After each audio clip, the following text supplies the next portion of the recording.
talk about children being taken away from their parents. My children were taken away from me. 100,000 Americans every year are having their children, 200,000 because it's both parents, right? Are having their children taken away from them. This should not be politicized. It's not about race. Fentanyl doesn't care about race. You talk about welcoming those crossing our border, seeking protection. You're welcoming drug dealers across our border. You're giving them protection. You're not protecting our children. Sobering, isn't it? And we can read all the headlines we want and play all the video we want of some drug smuggler coming across. There it is. That's the cost. Your baby boy, your baby girl doesn't come home anymore. Joining me now, my buddy, Marine Julio Rosas, senior writer, townhall.com, has turned into one heck of a reporter. Julio, okay, fentanyl, it's not a small problem. It's at the point now, Julio, this is a national security issue. We're losing so many Americans to this daggone drug.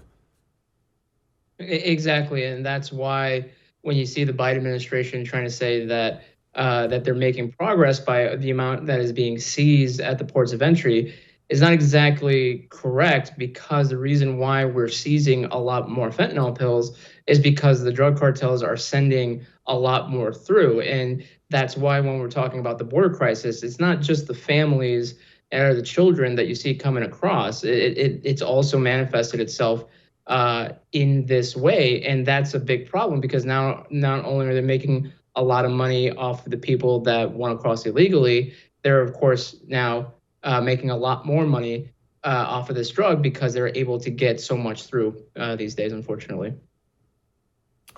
Julio, can you walk those of us who don't know, because you know this stuff we don't, the fentanyl process? Where does it get made? How's it get across? How's it get distributed? Walk us from the fentanyl creation to in somebody's mouth. Well, as it seems with a lot of our problems these days, it starts in China. The precursor chemicals are manufactured and shipped to Mexico. This has been long known within the foreign circles and national security circles. This is one of the back and forths that we feel that the Biden administration is not pushing China hard enough to, hey, stop the precursor chemicals from leaving your country and going to Mexico. Because once it gets into Mexico, it's very easy for the cartels, because again, they don't just control parts of the border, they control certain parts of the ports that come in. So they get the precursors and they send it out to their clandestine labs. And right now, the two main cartels that the DEA believes is responsible for making these pills is the Sinaloa cartel, which is one of the oldest current ones, and then also the CJNG, the Cartel Jalisco New Generation. They're and those are some of the biggest and most violent cartels that operate in Mexico. And so once they get that, and just like any other drug that they've sent through our southern border, they either send it through vehicles, through a port of entry. That's why Nuevo Laredo is a constant hotspot, and cartels fight over that constantly, because it's one of the biggest actually 18-wheeler big rig truck ports of entry. So they're obviously able to get a lot more through. But what is not often talked about is the fact that because we're talking about pills, right? I mean, 100 pills, 200 pills, that can easily fit into a backpack. And so oftentimes they use migrants to say, hey, as part of your payment, if you're trying to avoid apprehension, you have to take this backpack, drop it off at a location, and then you'll be picked up wherever you are once you're in the United States.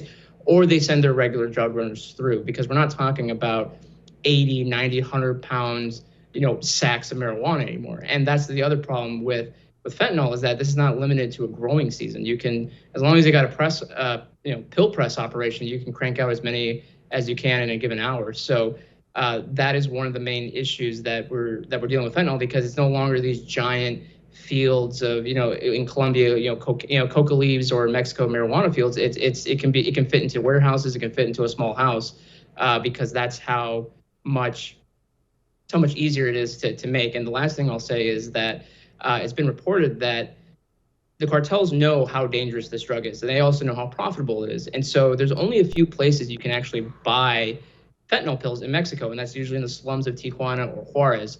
In any other part of the country, for the most part, the cartel will not allow local dealers to sell fentanyl because they don't want it in their community, and they also want the profits that come with it. You want to watch our special on George Washington? It's freaking awesome. Well, you can. All you have to do is become a First TV supporter. That gives you access to all of our specials on demand, and it's cake. All you have to go to is thefirsttv.com/support. Thefirsttv.com/support. Become a supporter. Enjoy learning about George Washington.